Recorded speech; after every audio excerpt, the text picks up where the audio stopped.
नमस्कार, मैं हूं आपके साथ ज्योतिका। आइए रुक करते हैं फटाफट खबरों की ओर।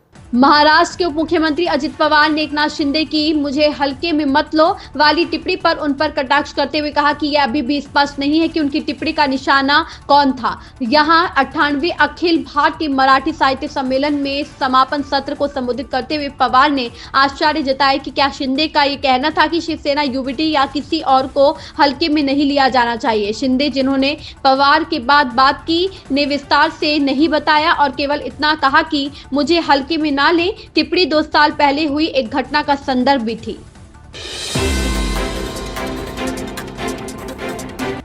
बीजेपी सांसद अनुराग ठाकुर का कहना है, केंद्रीय वित्त मंत्री निर्मला सीतारमण द्वारा पेश किया गया बजट 2047 तक विकसित भारत बनाने में बड़ी भूमिका नहीं निभाएगा। सरकार ने अपने सभी वादे पूरे किए हैं। सरकार पिछले 10 वर्षों में 25 करोड़ लोगों को गरीबी से बाहर लाने में सफल रही है। सरकार के 4 करोड़ घर बनाए और 60 करोड़ लोगों को मुफ्त स्वास्थ्य उपचार दिया गया। बजट में मध्यम वर्ग को बड़ी राहत दी गई है। 12 लाख रुपए तक कोई टैक्स नहीं है।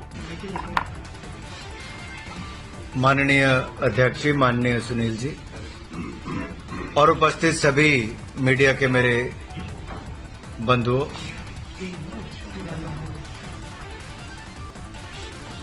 हाल ही में माननीय निर्मला सीतारमण जी ने वित्त वर्ष 2025-26 का बजट देश के सामने पेश किया और हम कह सकते हैं ये बजट भारत को विकसित भारत बनाने की दिशा में ले जाने के लिए बहुत अहम रोल अदा करेगा। प्रधानमंत्री नरेंद्र मोदी ने भोपाल में वैश्विक निवेशक शिखर सम्मेलन का उद्घाटन किया और उद्योग, स्टार्टअप और अन्य पर मध्य प्रदेश सरकार की 18 नीतियों का अनावरण किया। कार्यक्रम के दौरान उन्होंने कहा कि सरकार जल्द ही मध्य प्रदेश को निवेश केंद्र बनाएगी। मोदी ने कहा कि विकसित मध्य प्रदेश से विकसित भारत की यात्रा में आज का ये कार्यक्रम बहुत अहम है। इस भव्य आयोजन के लिए मैं मोहन यादव जी और उनकी पूरी टीम को बहुत बहुत बधाई देता हूँ। महाराष्ट्र नवनिर्माण सेना प्रमुख राज ठाकरे और शिवसेना प्रमुख उद्धव ठाकरे की मुलाकात ने राजनीतिक अटकलों को हवा दे दी है। रविवार को मुंबई के अंधेरी इलाके में एक शादी समारोह के दौरान दोनों नेता आमने सामने आए और बातचीत की। यह मुलाकात आगामी नगर निगम चुनावों से पहले गठबंधन की संभावनाओं को लेकर चर्चा का विषय बन गई। हालांकि अभी तक किसी भी पार्टी ने राज ठाकरे और उद्धव ठाकरे की मुलाकात पर कोई आधिकारिक बयान नहीं दिया है, लेकिन महाराष्ट्र की राजनीति में इस मुलाकात को अहम माना जा रहा है।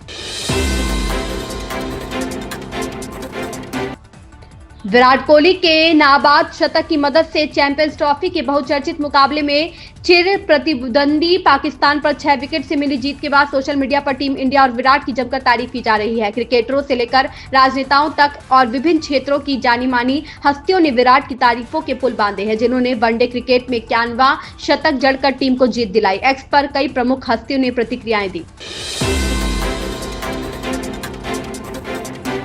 भोपाल में वैश्विक निवेशक शिखर सम्मेलन में प्रधानमंत्री नरेंद्र मोदी कहते हैं, मध्य प्रदेश को ऊर्जा क्षेत्र में उछाल से फायदा हुआ है। आज मध्य प्रदेश एक बिजली अधिशेष है जिसमें 31,000 मेगावाट बिजली उत्पादन क्षमता है, जिसमें से 30% स्वच्छ ऊर्जा से आता है। रीवा और पार्क देश के सबसे बड़े सौर पार्कों में से एक है। इसके अतिरिक्त मध्य प्रदेश में ओंकारेश्वर फ्लोटिंग सौर ऊर्जा संयंत्र का भी निर्माण किया गया है। साथियों, एयर कनेक्टिविटी की बात करें, यहां ग्वालियर और जबलपुर एयरपोर्ट्स के टर्मिनल्स को भी एक्सपांड किया गया है और हम यही नहीं रुके हैं। एमपी का जो एक बड़ा रेल नेटवर्क है उसको भी मॉडर्नाइज किया जा रहा है। एमपी में रेल नेटवर्क का 100% इलेक्ट्रिफिकेशन किया जा चुका है।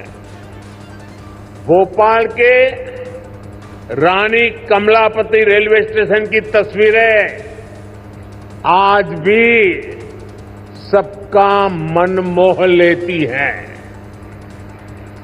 इसी तर्ज पर एमपी के 80 रेलवे स्टेशनों को अमृत भारत स्टेशन स्कीम के तहत मॉडर्न बनाया जा रहा है।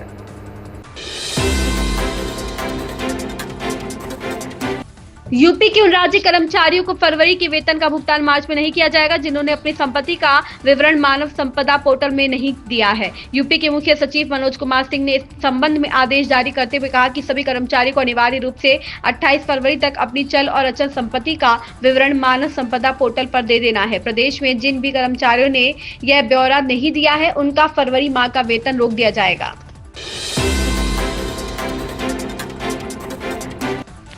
यूपी बोर्ड की परीक्षाएं शुरू हो गई है। पहली पाली में हाई स्कूल में हिंदी का पेपर हुआ है। प्रदेश में कहीं से भी अभी तक नकल करने या किसी भी प्रकार की व्यवस्था से जुड़ी खबर नहीं आई। परीक्षा देकर निकले छात्रों ने बताया कि हाई स्कूल में आया पेपर आसान था, कठिन प्रश्न नहीं पूछे गए। प्रश्नों को घुमा फिरा कर पूछने के बजाय उन्हें सीधे और सरल तरीके से पूछा गया।